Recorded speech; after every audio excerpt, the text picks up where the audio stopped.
ढेंकानाल जिला परजंग निर्वाचन मंडली अंतर्गत कंदरसिंहा गाँ सरस्वती शिशु विद्या मंदिर ठारे प्रधानमंत्री नरेंद्र मोदी 123तम एपिसोड मन की बात को उपभोग करिसेंती नेता और जनता।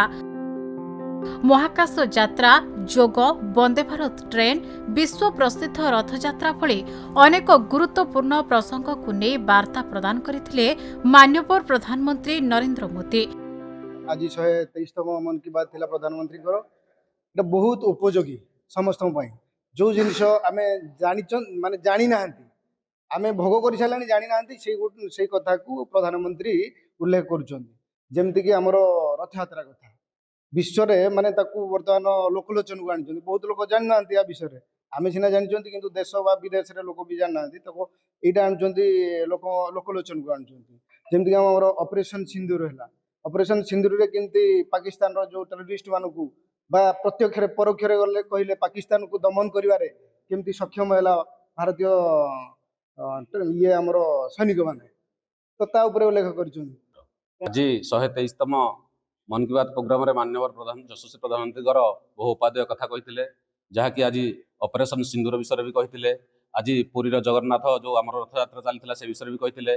रेशम केमिति जड़े साधारण महिला कि आज तार से उद्योग को आगे नहीं पार्टी से विषय में कही आमर जो कला दिवस कांग्रेस पीरियड रे समय जो आमर गणतंत्र को हत्या करी जो कलार बादल गणतंत्र उपरे नदी देते कांग्रेस सरकार से विषय में कही जोग विषय में कही विभिन्न उपादाय कथा कही माननीय प्रधानमंत्री समस्त लोक हृदय को आज स्पर्श करते।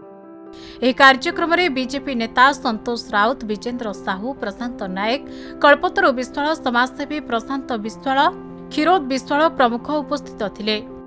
यशस्वी प्रधानमंत्री नरेंद्र मोदी जी तो प्रत्येक मुहूर्त तल स्तर उपर स्तर पर्यंत लोकंकर सेवारे से निजक उत्सर्गीकृत कर मन की बात माध्यम देश केंद्र अग्रगति कर उन्नति कर लोकंकर किपरि उन्नति हेब से सब सदा सर्वदा चेष्टित।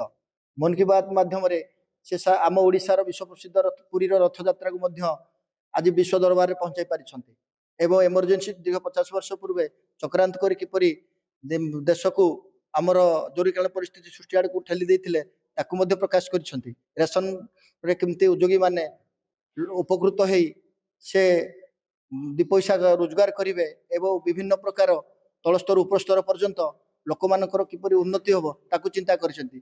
आमर उग्रवादी माने पाकिस्तान रो भारत को किपरि से युद्ध करने परिस्थिति सिंदूर बखाणी लोक पाखरे।